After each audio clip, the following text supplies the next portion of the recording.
zik manipur tholiba sahi ahum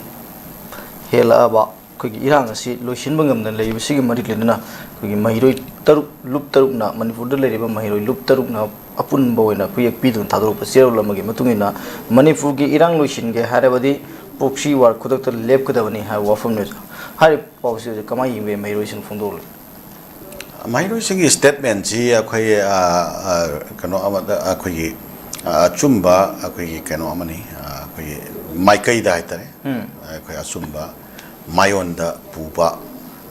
adumba mieng amani aduga statement anamani lawi adugo akhoi ki silamdam sil leriba CSO sing natraga akhoi student loop sing boiro amoro akhoi statement gumba kari gumba sesirati akhoi yam rotary koiba yamna akhoi ki kano hoiba akhoi ki proxy war ni aduni ga ni amna akhoi ki kano hoiba bond hoiba statement gumba so dom leina ba ko adu akhoi ki makha ta ba flow of action da tawthorak ba thabak ta akhoi si chapchana akhoi miyam se amatoina coordinated hoiba movement amakha lakna nambagi maikai da work to gi mami se khaga mami torok thabak hoina torok pa kan mami hek samak pa tongan situation khara hekta laga koi kano si right approach ta sadana bagi kano si wakhalon se koi mami sami rakpa hek matang lei mamang da madu gumba incident khara koi sum nisang sinna uraga lai ada haujik lei de iba koi challenges singa si urakanda akoi manipuri as a whole akoi united liamtang akoi fajana punna baki lusing basing sina akoi da sanariba mabuk shepa policy akoida nakoina na sanariba sai makoina sinariba makoi terminology to the high tarakana proxy war aise masigi kano se masigi mayokta koi sabchana united li akoi amtang kano thonana ba akoi not only the statement ko akoi tawham thokpa movement kharti chapchaba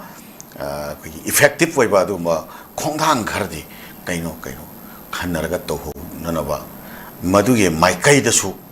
student lupsing sina makha tana thabuk tawhanningi aduga manipur leiminari ba lupuna maksida koina with humble ko akoi apilamaga tawningi ai gi lup ki waiba ai gi kalup ki waiba phurup ki waiba wa ngangna ba natraga statement pina ba natraga matam gi ai su simadi hai hre simadi tawgre na tawna bagi mong si daki kitang hongdoga akhoi manipuri as a whole akhoi chaitheng pirei ba kanglup sing sige mayokta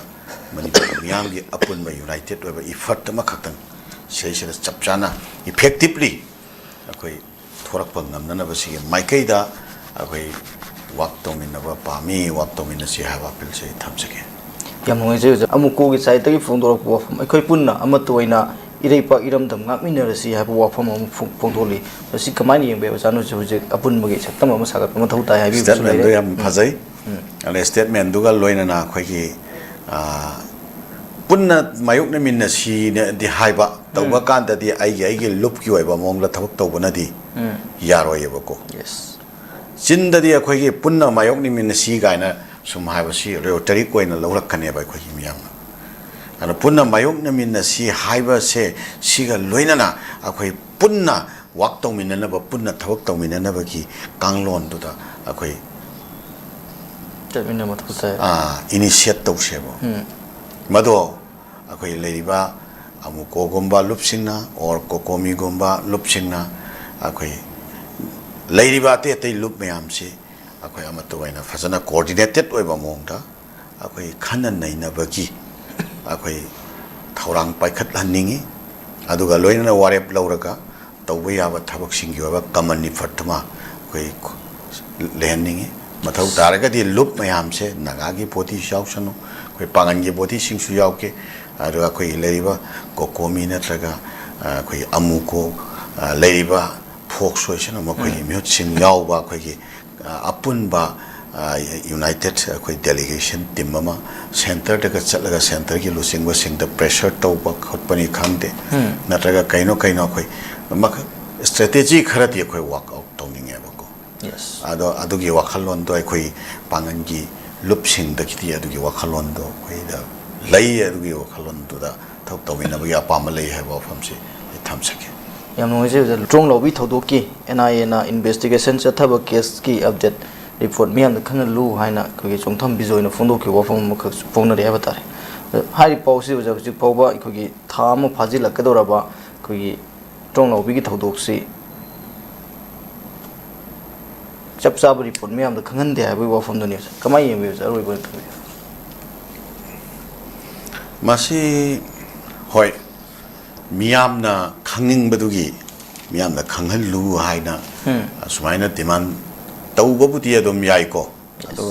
Miam the Kangan ba Kangandaba, Madui Hen the Maru Edishi, Magi investigation to get progress to Karayo Rake Havasi Natrapa.